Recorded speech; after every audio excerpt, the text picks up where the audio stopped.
ఇక భద్రాద్రి కొత్తగూడెం జిల్లాలో విషాదం చోటు చేసుకుంది. నిర్మాణంలో ఉన్న 6 అంతస్తుల భవనం నేలమట్టమైంది. ఒక్కసారిగా భవనం కుప్పకూలింది. శిథిలాల కింద 2 చిక్కుకున్నారు. ఇక వారి కోసం సహాయక చర్యలు కొనసాగుతున్నాయి. శిథిలాల కింద చిక్కుకున్న వారి కోసం రెస్క్యూ పోలీస్ టీం తీవ్రంగా శ్రమిస్తోంది. అనుమతులు లేకుండా భవనం నిర్మాణం జరుగుతున్నట్టు సమాచారం అందుతోంది.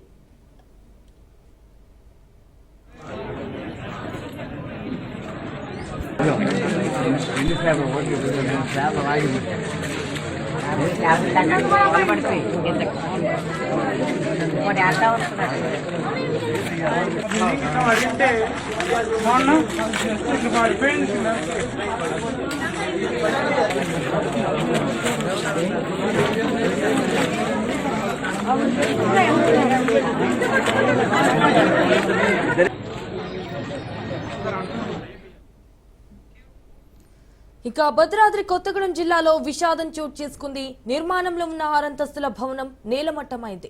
ఒక్కసారిగా భవనం కుప్పకూలింది. అయితే శిథిలాల కింద 2 చిక్కుకున్నారు. వారి కోసం సహాయక చర్యలు కొనసాగుతున్నాయి. రైట్, ఇక ఇదే విషయానికి సంబంధించి మరిన్ని డీటెయిల్స్ మా ప్రతినిధి నవీన్ ఫోన్ ఇన్ ద్వారా అందిస్తారు. నవీన్, చెప్పండి, ఇన్సిడెంట్ కి సంబంధించిన అప్డేట్స్ ఏంటి?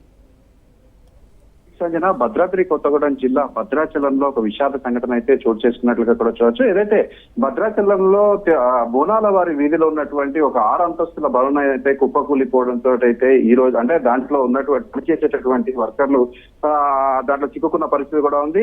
ఏదైతే ఇప్పుడు కూలిపోయినటువంటి ఈ భవనానికి అనుమతులు లేవంటూ అక్కడ స్థానికులు కూడా చెప్తున్న పరిస్థితి కూడా ఉంది. అయితే ఏదైతే అంటే ఈ రోజు ఆ ఒక బిల్డింగ్ లో పనిచేయడానికి వెళ్ళినటువంటి 2 వర్కర్లు ఈ యొక్క భవనం కూలిపోయే సమయానికి అయితే అందులో ఉన్నట్లుగా కూడా మనకు తెలుస్తుంది. అక్కడ ఉన్నటువంటి అంటే ఆ భవన ఓనర్ చెప్తూ 2 మాత్రం పనిచేస్తున్నారు.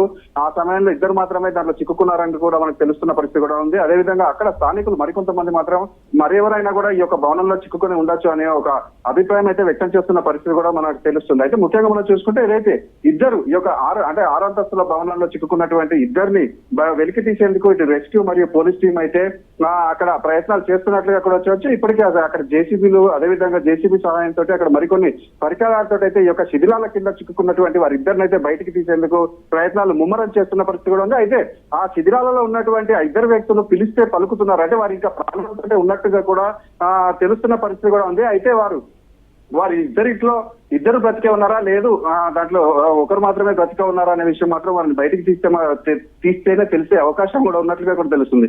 అయితే ఏదైతే అనుమతులు లేకుండా 6 అంతస్తుల భవన నిర్మాణం చేపడుతుండడం అది ఒక్కసారిగా కూలిపోవడంతో అక్కడ ఉన్నటువంటి అధికారులపై అయితే ఒక విమర్శలు అయితే వస్తున్నట్లుగా కూడా చూడొచ్చు సంగతి.